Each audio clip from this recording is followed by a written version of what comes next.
Mm, There are many volcanoes in the African continent, in Central Asia, around the Pacific coast of Asia and the Americas, and some of these are interesting targets to explore and discover gold deposits. I will share some experiences with you about this today. I've been fortunate to travel around a lot and to see a lot of volcanoes, which is something that I really enjoy. The talk focuses on volcanic geomorphology and basic exploration, not on petrochemical aspects of the genesis of the rocks or their genesis, nor their ages. Many are very recent rocks, and most of the confidential information may not be disclosed. So I will pass by fast in some areas and focus on some of the ones that are not confidential. Volcanoes cannot always be explored or mined. Sometimes if you discover a deposit after spending a lot of dollars in it, drilling it and mining it, exploring it, one may find that the laws change and that turns into a World Heritage Site, or that for some reason the government of the country decides they don't want any mining in the country, as what happened in Costa Rica. We were exploring some prospects there, and the government suddenly decided that they didn't want mining, that mining was, they outlawed mining and kicked us all out. Colombia decided that it was out of bounds to explore and mine above 3,000 meters above sea level. So that crossed out one of the deposits that I'll describe to you later on. And this happens, this is life. So you may end up with a project that is not developable ever because the society doesn't want it there, or because the regulations just change, or perhaps there's a city nearby, or it's a very interesting land site that everybody wants to keep intact. How did I start working on volcanoes? Well, my father, who is a geologist, taught me a lot about these. When I was a kindergarten class, school boy, I played with my classmates during recess to build a volcano.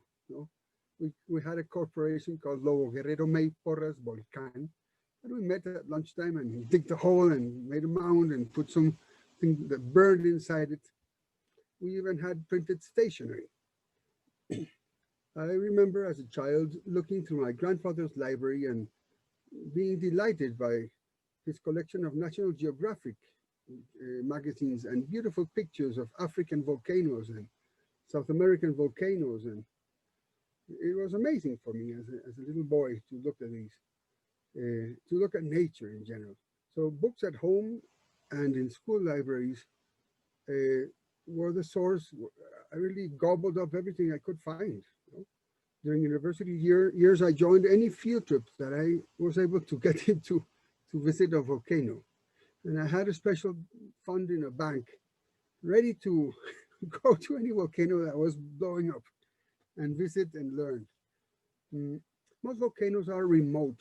And they tend to be in isolated locations. They're difficult to reach, etc. And they generally are high mounts which remain cloudy. So it's hard to see them even if you're near them. So I began to work with a lot of air photos, Skylab photos, spot images, the Naster. I looked at a lot of oil paintings for some of the exploration because they were accurate accounts of the volcanoes that one wasn't able to see easily. A lot of nice photos from postcards, etc. We initially had to buy a lot of topo maps.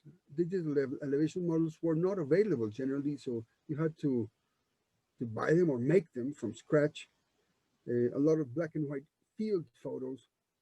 Google Earth wasn't available then. This was like 25, 30 years ago. Sentinel images or the internet were not available either. So we had to do a lot of hunting and just speaking to people and going door to door hunting for information in the exploration areas.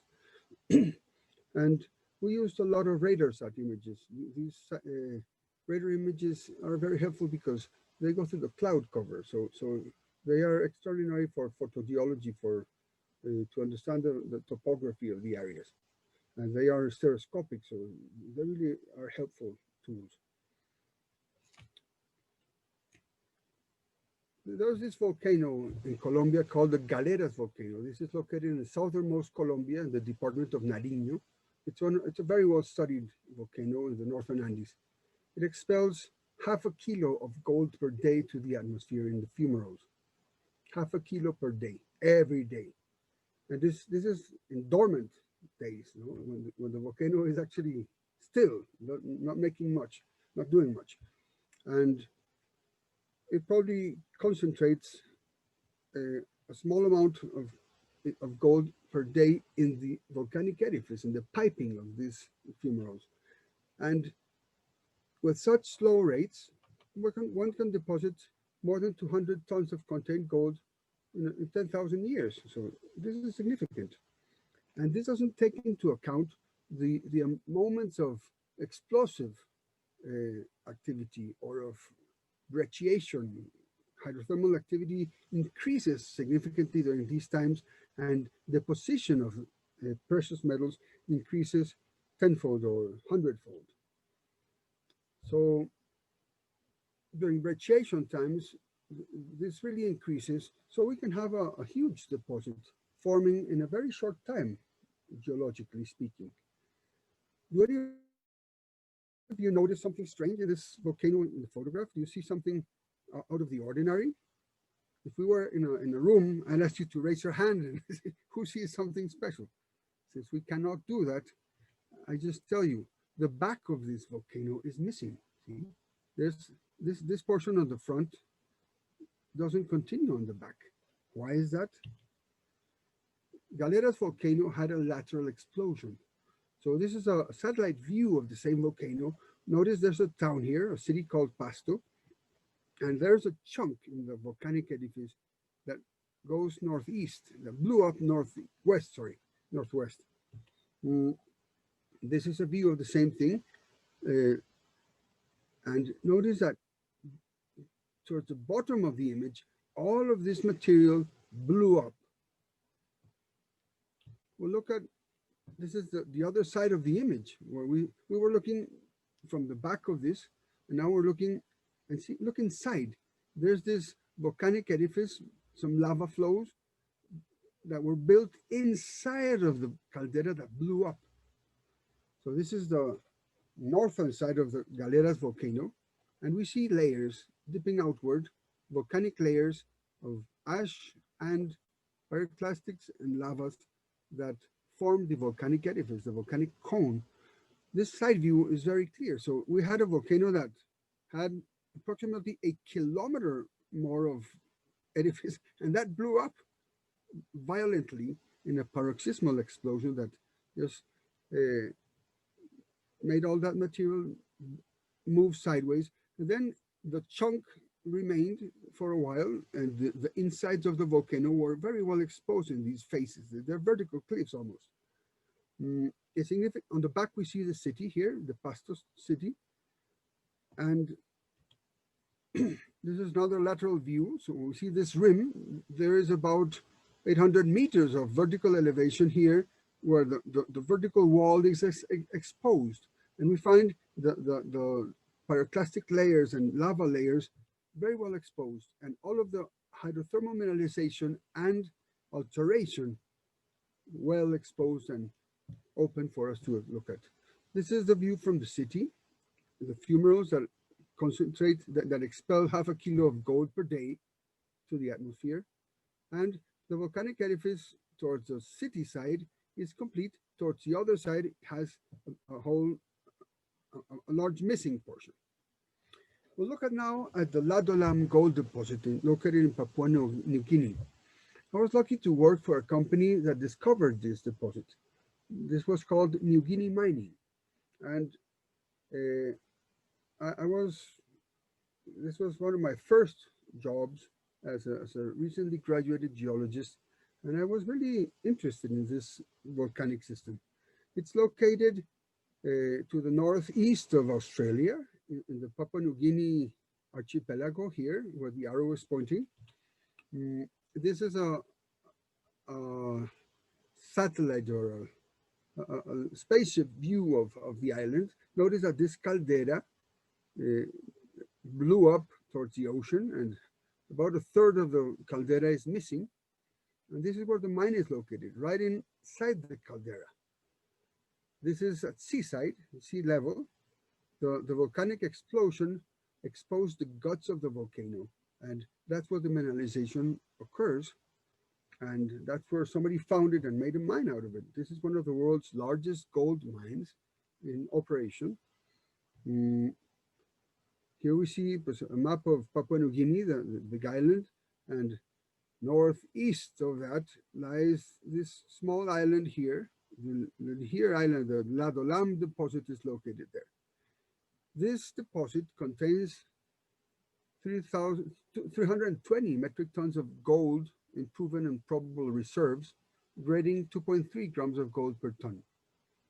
That is about 23 million ounces of in situ gold, according to company information from December 2019.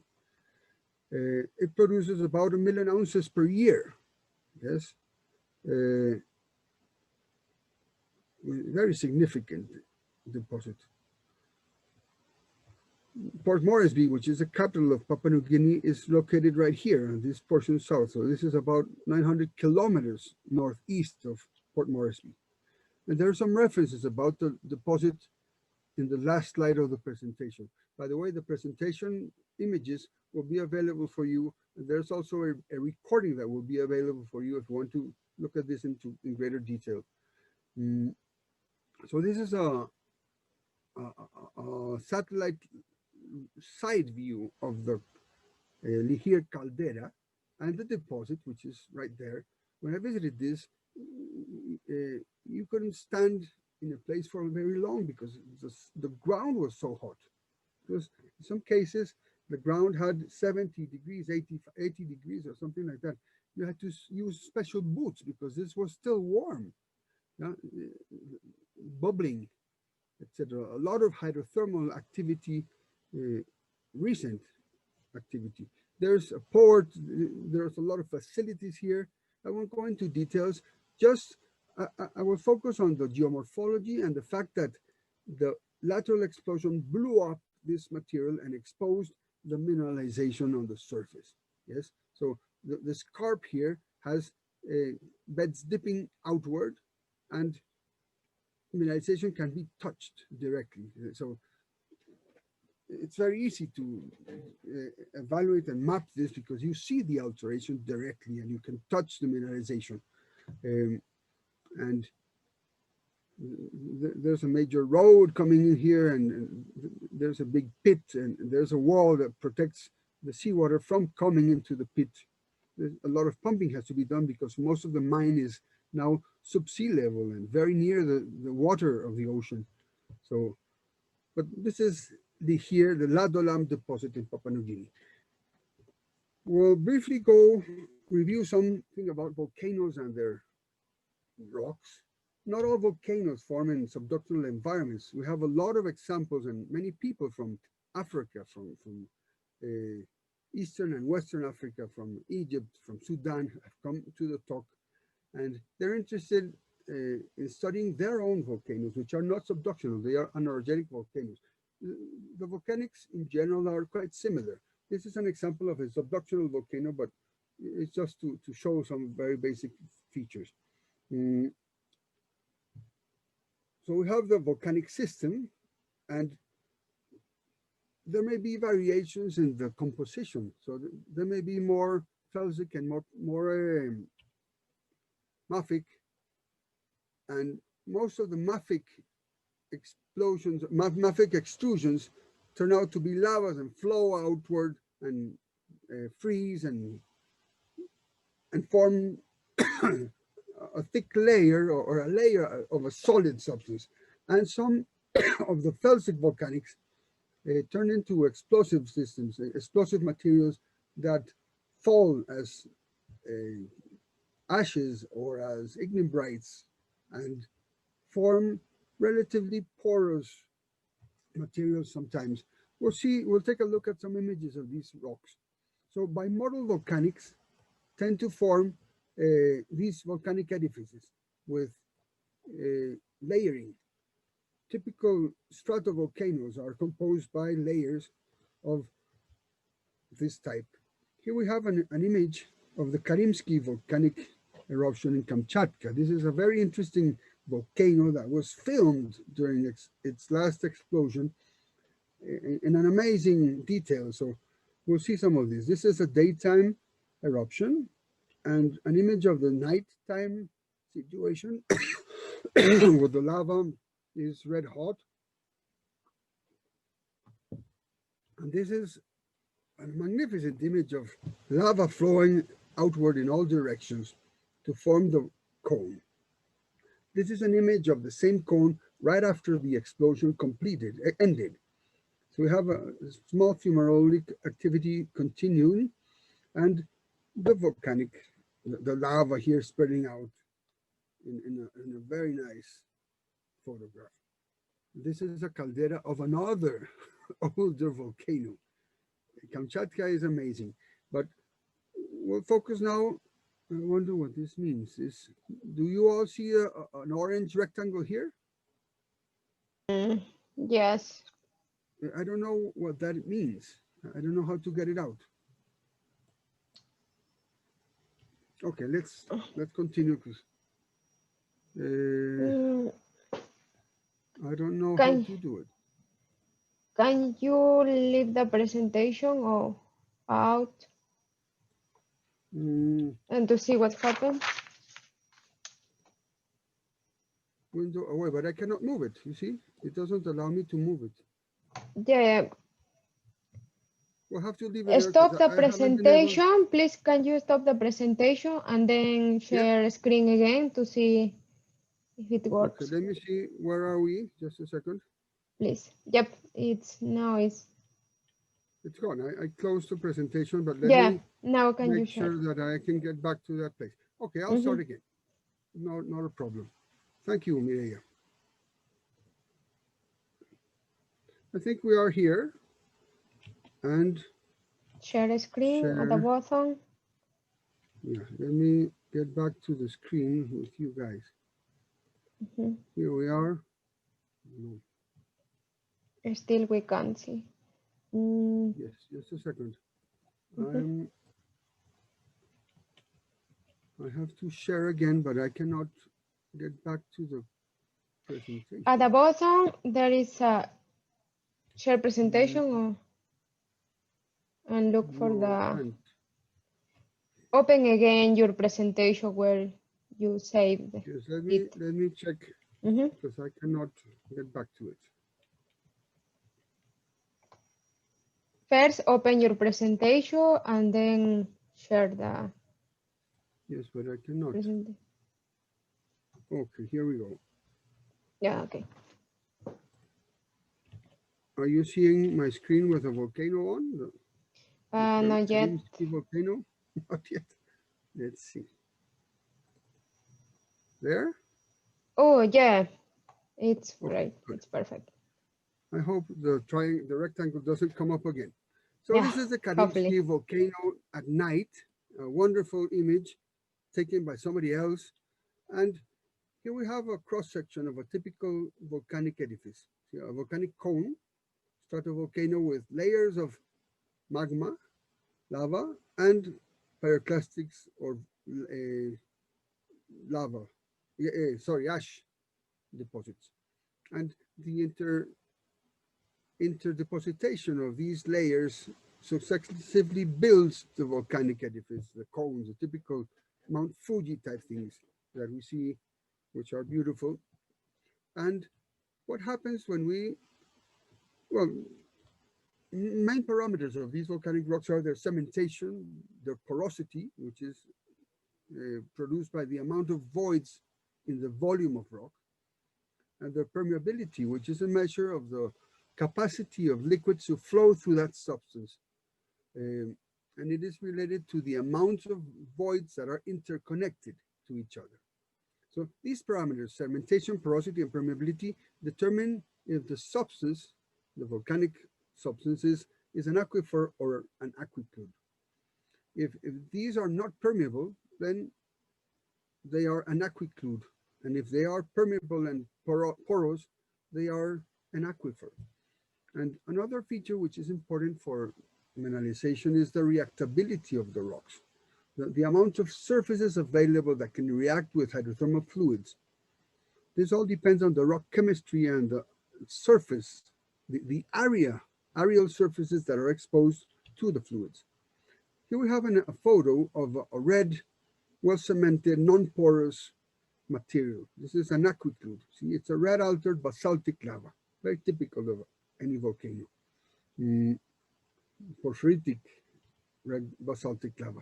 And we have here a pumice rock made of fragments of rocks with a matrix which is incredibly porous, full of little vugs, and these are connected and have a layering. So this is a porous, permeable material with abundant surfaces to react. This is a clear aquifer and a very reactive rock. Conversely, we have a basaltic material, an andesitic lava here with foliation. The vacuoles are elongated because of flow. So this was hot, and it wasn't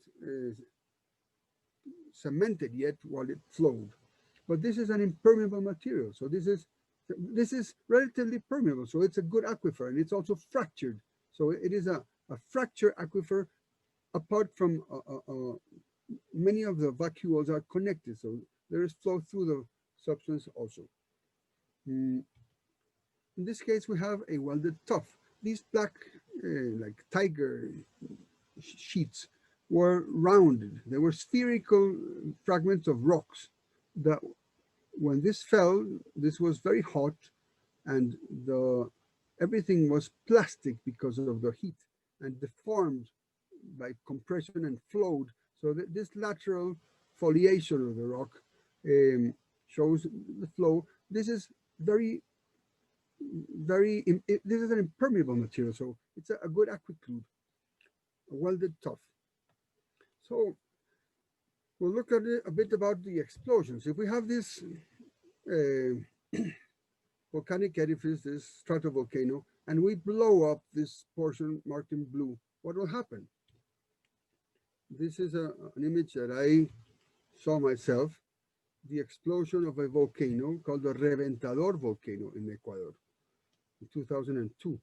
So this type of magnificent explosions blow upward, and they can have a column which is 20 kilometers, 30, 40 kilometers sometimes. And they spread out a lot of pyroclasts. Sometimes they have, in this case, it didn't have surges on the bottom. This was simply a column of ash that was blown into the air. Sometimes the explosions are lateral, so we have the explosion blowing that way, and we have a huge chunk of the volcanic edifice blowing up, and it exposes the internal portions of the volcanic system, which may have mineralization. So we, sometime later, after this cools off, we may be able to walk and touch a lot of these units, see directly the mineralization and alteration. Here is a photograph, an air photo, a satellite photograph of a volcano in northern Chile, in a desertic area of Chile, where we have a lateral explosion which is very well exposed here. See, look at this big spoonful that was taken out of the volcanic edifice right here. So these are a few comments about lateral explosions. The volcanic edifices, the massifs, may weaken preferentially on one side of the volcano. So when pressure builds up, the edifice will break on that weaker area. And some reasons for this weakening may be due to prevalent wind directions that may cause an isotropic volcanic product.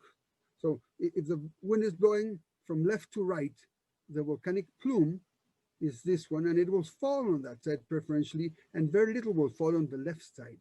So this left side will be less resistant. Lavas may flow equally on both sides, but the pyroclastics may fall preferentially on this wind.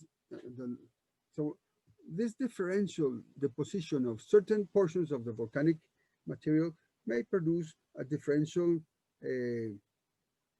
response to the tensions, to the inside tensions, and the volcano will tend to explode this way, towards the wind side. Preferential wind directions may also cause more rain and snow falling in this direction. So there'll be more erosion on the side where the wind comes. The sun may preferentially heat a particular side of the volcano, melting snow and ice more on that side than on the other side where there is less illumination and less heat from the sun. So that can also cause a debilitation in the volcanic edifice. Many fractures can reactivate, or faults that control the volcano itself, but they may reactivate in time, and then these fractures may lead to lateral explosions also.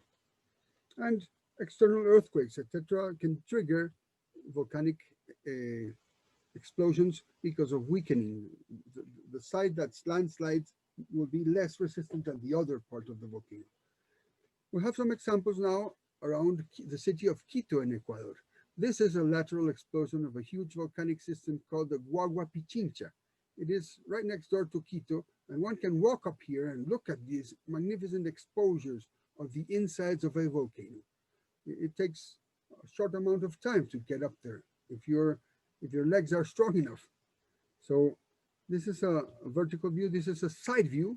Quito is right here on the upper left. And a few kilometers from the city, you can walk up this volcanic system and look at its insides, which is very well exposed and magnificent alteration systems, and it has some mineralization, but it's not economic. This is a view of the Guagua Pichincha during an explosion in Quito from the city. So we find that large mushroom-shaped cloud. So this cataclysmic explosion took out about a kilometer of a volcano edifice, volcanic edifice blew up during that explosion. The explosion obviously went away from the city. Here's the city. The explosion came that way. And about the volcano must have risen up to here, this much.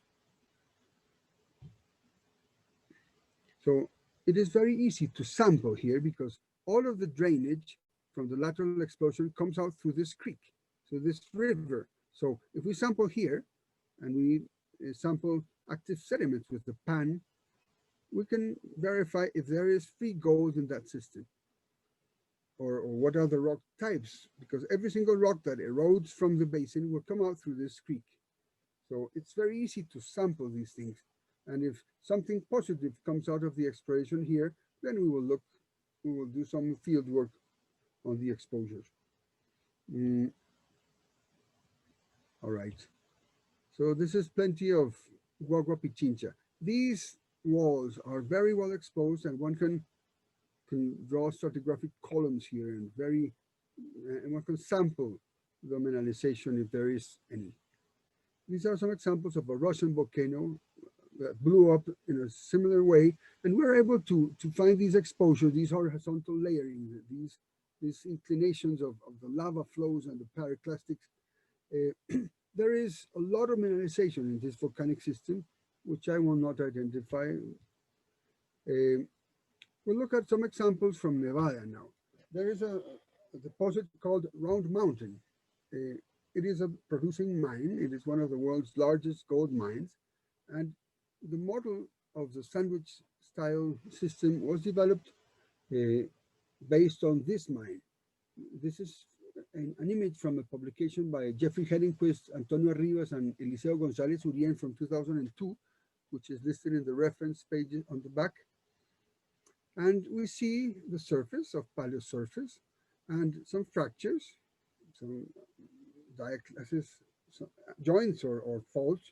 And from those faults, which are millimetric, spreads out hydrothermal alteration at a distance, as we see in this focus, the blow up. We find that this is the fault, the crustification, ceresite, illite, smectite, chlorite. And this can be several centimeters away from the fracture.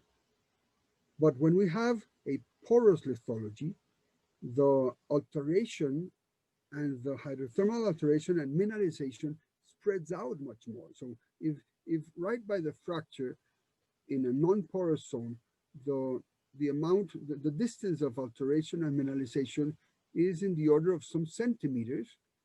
In the porous rock, it is in the order of several meters. This can be 20 meters or 50 meters away from the fracture zone, which may be a millimetric or centimetric fracture. And so the porosity and the reactivity reactability of this rock really has a great incidence on the mineralization and alteration. And if we have many density of fractures that were routes for hydrothermal fluids and mineralization, well, we have a big sandwich occurring in the a big sandwich of mineralization in the permeable lithology. So above that permeable lithology, we have a less permeable one, and below it we have a less permeable one. So this is the model. Cloud Mountain is one of the largest volcanic hosted gold deposits. I had the chance to visit this in a couple of days of visit. It's been mined since 1905. It contains more than 500 tons of metallic gold with an average grade of 0.75 grams of gold per ton. The deposit is hosted in permeable pyroclastics limited by impermeable rocks. We'll see some images later on explaining this further. Mineralizing fluids migrated along concentric and radial faults to the border of a caldera and produce mineralization and alteration. This process has been dated, and it lasted less than 500,000 years. Perhaps the mineralization time was much shorter, but it hasn't been constrained further as far as I could find. And hydrothermal alteration and mineralization extends from these fractures. Here we have a cross-section of the deposit. Notice the scale here on the left, on the right. This is 200 meters. So we have in orange, in dark orange, we have a volcanic unit, which is porous and permeable, see, which is approximately 200 meters thick, underlain by impermeable granites and a lava layer, and overlain by a welded tuff, which is also impermeable. So this orange, the dark orange unit, is the host, and we have a series of fractures which are drawn in broken lines, so vertical broken lines. These are the radial and concentric fractures where hydrothermal fluids migrated and extended through the permeable unit, forming a huge deposit in the permeable volcanics. This cartoon illustrates this further. So we have a fracture, which is millimetric, and from that, here I have this, this figure again.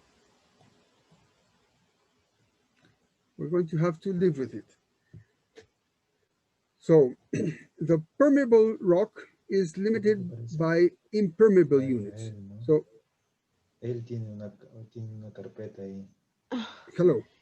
Hello. Do you have an idea? That you have, yeah, it seems that you have a folder, something like that, but oh no, it disappeared and appeared.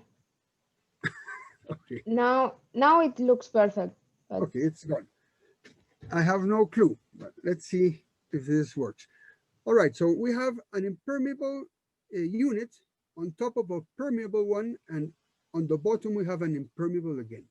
So the fracture, which is very thin, maybe a centimeter wide, not more, has hydrothermal fluids, and in the permeable rocks, they splay out tens of meters away from the fracture. And in the impermeable units, this doesn't occur. So we don't have much mineralization in the impermeable units, but we have a lot of flooding of hydrothermal alteration and dissemination of different substances in the permeable rocks, in the porous welded tuff with pumice fragments, which is a very reactive and permeable rock. This is the model. This is the sandwich style model of Round Mountain, and it is what we will be looking at in later volcanic edifices. two fracture systems occur in this exposed caldera. See, so this was the original caldera with radial and concentric fractures. About a third of the caldera, or a fourth of the caldera, is produces what produces the mine at Round Mountain. So this is the cartoon of what we see there. Some blue radial fractures and some red concentric fractures, and dissemination of metals and alteration spreading out from these fractures. So we see in pink here, away from the radial and concentric fractures, we find hydrothermal alteration and mineralization. In some areas, in the intersection at 90 degrees of these radial and concentric fractures, we find some dikes where we sometimes there are some large nuggets of gold in breccia pipes and chimneys. So there may be 2 kilos of gold in a nugget in one of these breccia pipes. And the average grade in the dissemination and alteration in most of the rock is 0.27 grams of gold per ton, as I stated before. So the sandwich model again here, to recap, between the blue lines we have a permeable unit bound by impermeable units above and below. And the permeable unit has most of the hydrothermal mineralization and dissemination. We'll see some Colombian examples now. This is a tropical forest, clouded. This is perennially clouded. You seldom see directly because it's a rainy forest. And we find some layers, horizontal layers of lava intercalated with pyroclastics. This is going towards a volcano called the Nevado del Ruiz, which is a pretty well studied volcano that had an eruption in the 1980s and killed 25,000 people. This is another volcano, the Cerro Bravo volcano in the central Cordillera of Colombia, which has several concentric calderas. So here we have the border of one caldera, another one, and a dome in the middle. And these are horizontal volcanic layers on overlying a lava. So here we have the dome and the various calderas. This blew up like 6 or 7 times. In this volcanic system called the Nevado del Ruiz, it's a complex volcano.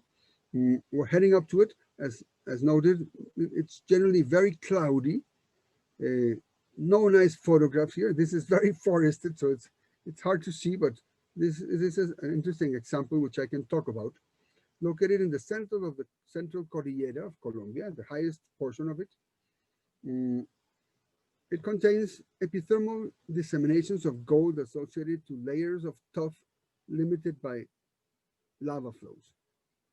Okay, 8 systems of permeable material has intercalated with impermeable material have been identified, and they are mineralized. It's a high solidation epithermal system. Annulite forms alunite conforms a large portion of the matrix in some breccias and volcanics. The lateral explosion opened a huge chunk on the side, on the northeastern side of the volcano, and it produces several vertical kilometers of full exposure. And we'll see some of that. This is a field photo of that lateral explosion. The big void here was where this is controlled by a fault zone. And we see the lava layers dipping outward and intercalation of lavas and lava pyroclastics. A whole bunch of surges are found here in between the lava layers. And this is an outcrop of a mineralized breccia here. In black, we see micropyrite with a lot of gold disseminated inside it. And we see fragments of very strongly clay altered rocks of various types in the breccia. This is a geologist from Peñoles, a Mexican company that helped us look at that. This is an image of the previous photograph. And here we have, so there's a diatreme here and another diatreme here, which is marked by black. So we outline here in blue, diatreme 1 and diatreme 2. These are 2 of dozens of diatremes which are exposed along road cuts through the system. This is You can put your hand through it and spoon out with your hand, because this is absolutely clay altered material. Here we have a stockwork. If you have stereoscopic vision, you can see, if you focus on this part of the hammer and this part of the hammer with your corresponding eye, you will see that the dark ridges of these brown things here, these structures stick out. They are more resistant than the white material in between, which is all clay altered. This is again very soft material, which you can scrape out with your hand or with a little shovel. You can get out with no effort. This material in the fractures contains 7 to 10 grams of gold per ton, and on average this material contains from 3 to 5 grams of gold per ton in volume. And this, we can find cubic kilometers of this material with similar grades. We're moving out. We're focusing out and out and out, zooming out. So this is the stockwork. The same density of stockworking is visible in large areas of rock. There are some brecciation areas which have higher grades. This is a larger view of the same stockwork area bound by a lava flow. This used to be a pyroclastic unit. This is the porous permeable material, and this same area where the geologist is crawling on the ground extends for a vertical extension of about 800 to 900 meters, and this entire outcrop is about 1.5 kilometers in vertical extension. We will focus now on this horizontal. This is a volcanic layer. This is a pyroclastic, this is a lava layer, and so on. 8 of these were identified with such grades. That project could not be further developed because it was above 3,000 meters and inside a natural park. So we were not allowed to do any further exploration in it and had to leave it. This is another example of a maar in the Colombian Andes, the significant gold disseminations associated to intrusive breccias exposed by an explosion. See, this blew up. So the guts of the volcano you can look at in some areas which are along the creek, etc.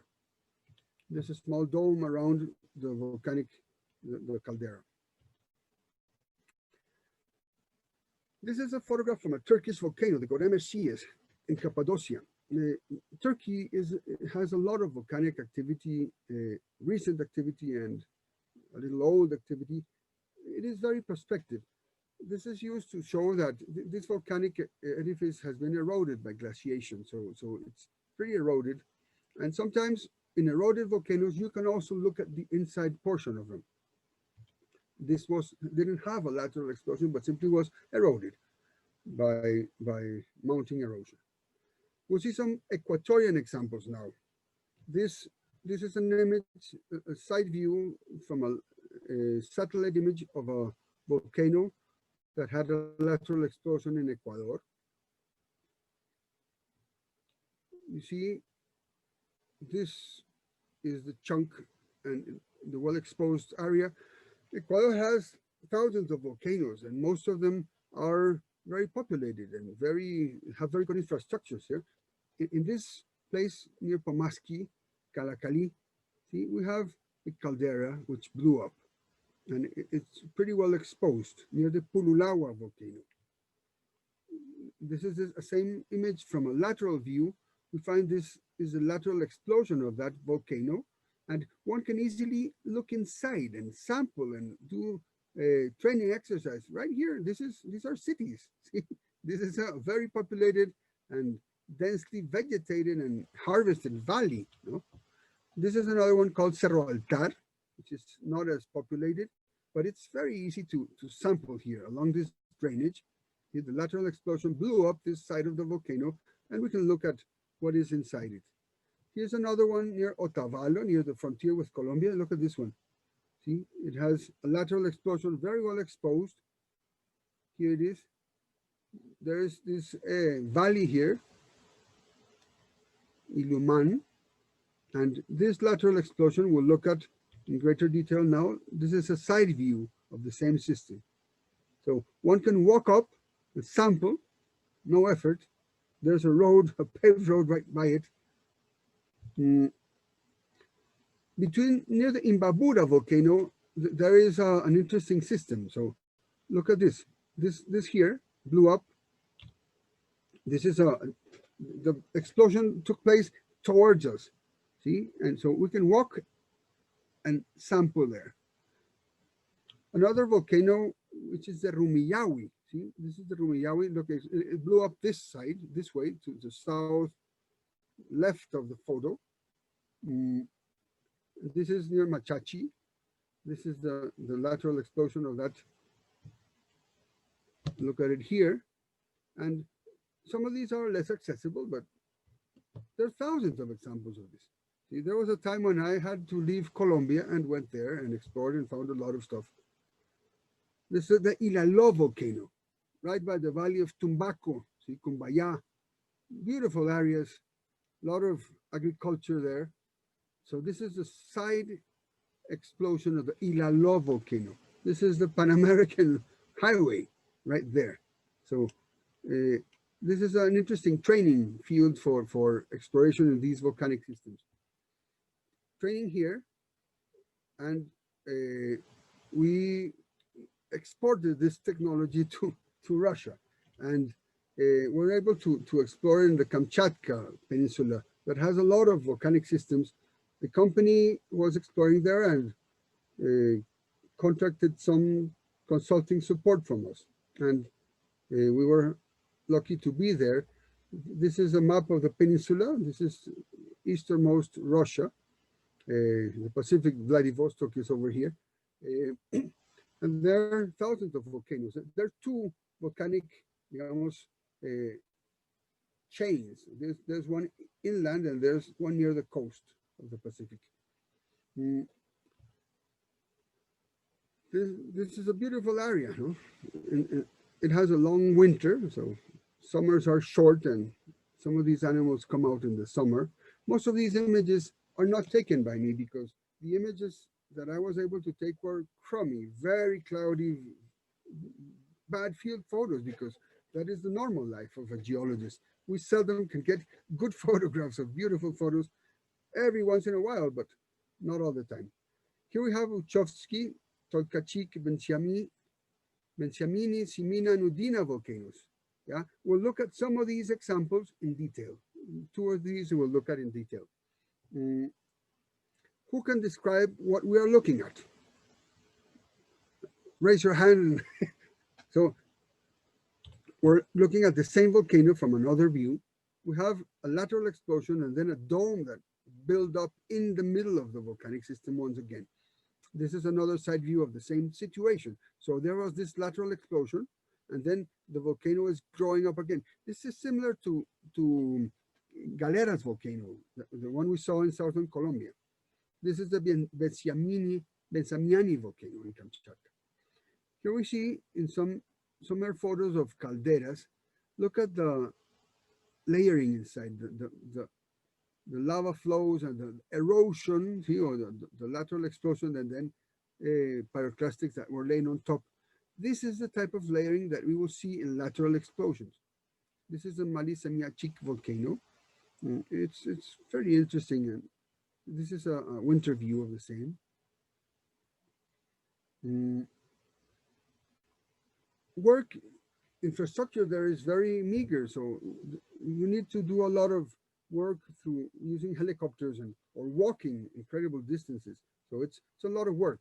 In this place, between the Kronotsky and the Gorakamchen volcano, we have a lateral explosion, yes?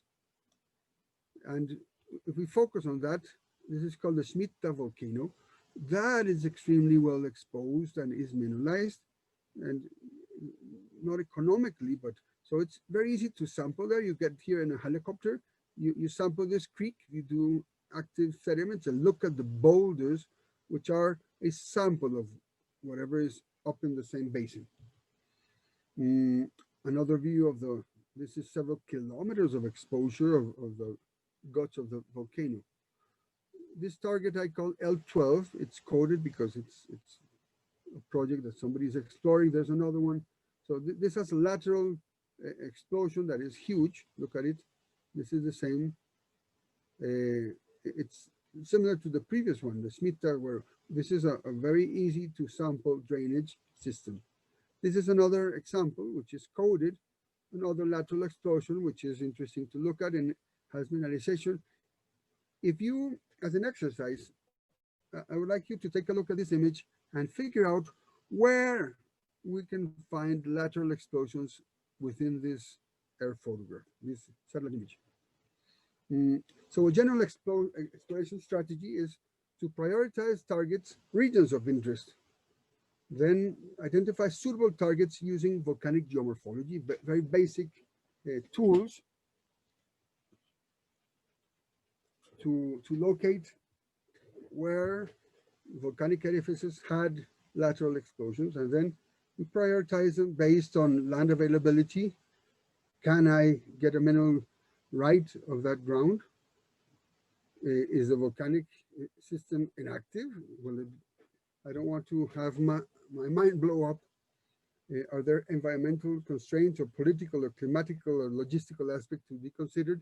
Then we prioritize the targets based on these features, and if suitable, if that is well exposed and not vegetated, etc., we can use spectral images to identify some alteration features if the volcanic system is reasonably exposed and if we can get hold of images. Then we sample the drainages that tap the guts of the systems, active channel sampling, panning, and observation of the boulders. This may be done remotely at a very low cost. And if positive, then we bring a crew to put boots in the ground and carry out reconnaissance work in the exposed features of the volcanic lateral explosion. We can do surface sampling and carry out with geophysics and geochemistry as a standard deposit. I will show you some ideas now. There is a deposit, a concept that I want us to look at, and for that I will place a little video here. See, let's see. Please look at this image. It's this is a square. I can't stop it here.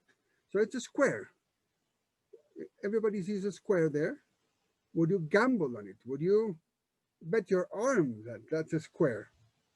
If we look at it from a side, take a look what happens when we see it from the side.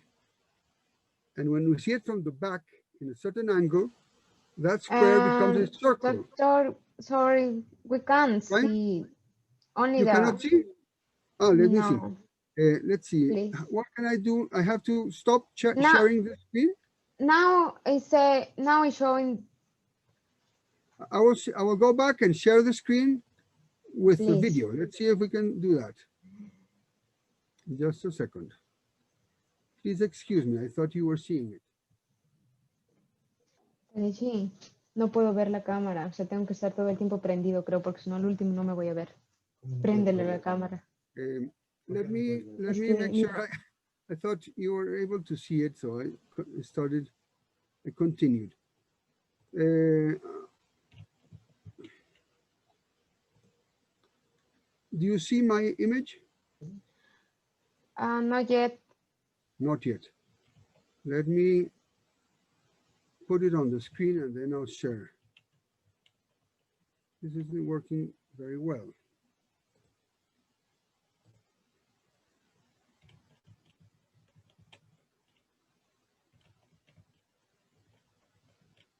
Just a second, let me hunt it. It has to be there.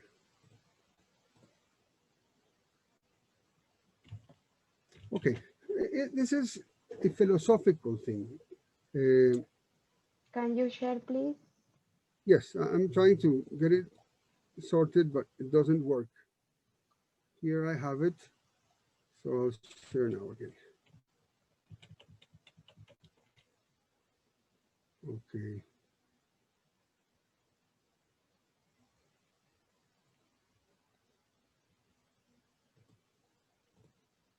Do you see a screen now? Is your LinkedIn? Yes. So okay. the video is in LinkedIn, So I will show Yeah, you we the can video see. right Yep, now. Can you see it? yep. Okay. So we see a square, and everybody Okay. sees the square, and we all agree in the field that that's a square. Yeah. But what we see may not be the reality. We may see a portion of reality from a particular viewpoint, which is not everybody's viewpoint. So let's look at this video, and it may help us to understand that what we see may not be the reality. Take a look at what we see from the side of that square. And if we look at it from underneath, it becomes a circle. You see that? Mm, So that square that we saw before is a circle in reality, but it's not a circle from all directions. We'll look at the video again. See a square, and as we see it from the side, it's something all different. right. And as we see it from underneath, it's something different again. All right? This is just for us to notice and be aware that what we see may not be the reality. All right? I will stop sharing and then go back to the presentation.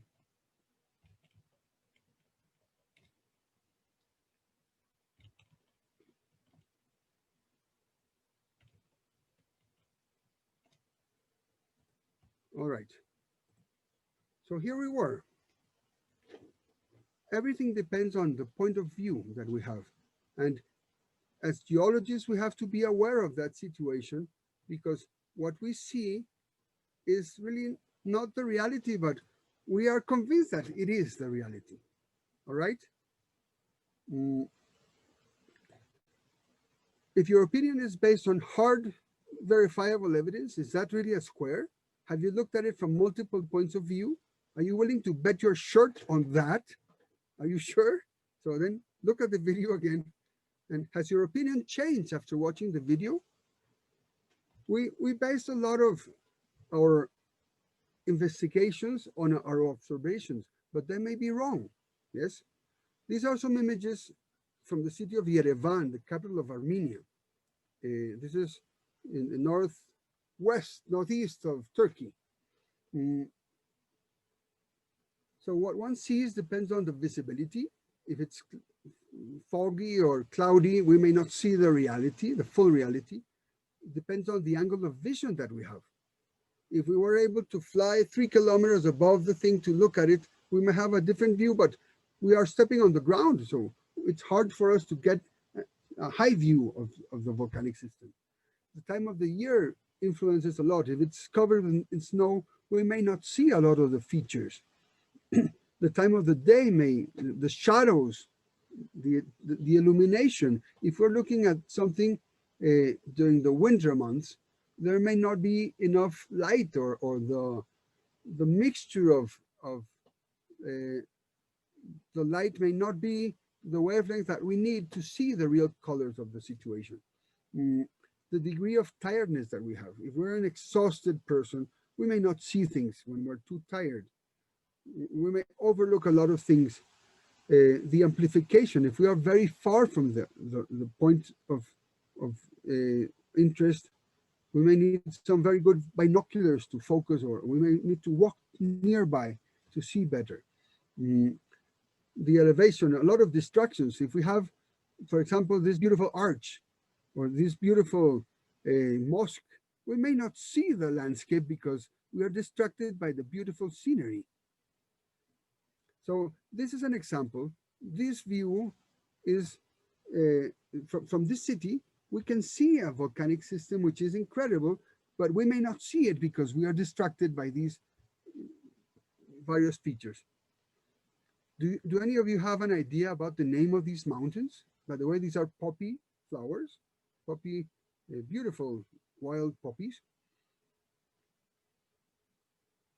A bit of fog is normal in these high mountains, so we don't see that too well. These are an elevation view, a high elevation satellite view from these same volcanoes from another side. Yes, this is from Armenia. Do you see anything special in these volcanoes? This volcano is the world famous Mount Ararat, the biblical mount uh, where the Ark of Noah ended up. This is a view from eastern Turkey, from Ijir. But up to now, we haven't seen much of interest in these volcanoes. We see two volcanic systems, very nice, no, very uniform. This is a higher view of the same volcanoes. And on this one, we see a lateral explosion on Mount Ararat.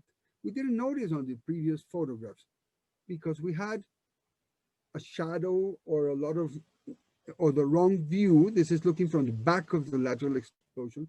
This is looking sideways. The lateral explosion is here, but we don't see it because of the shadow. This is in the shadow of the sun. And in this image, this is clouded.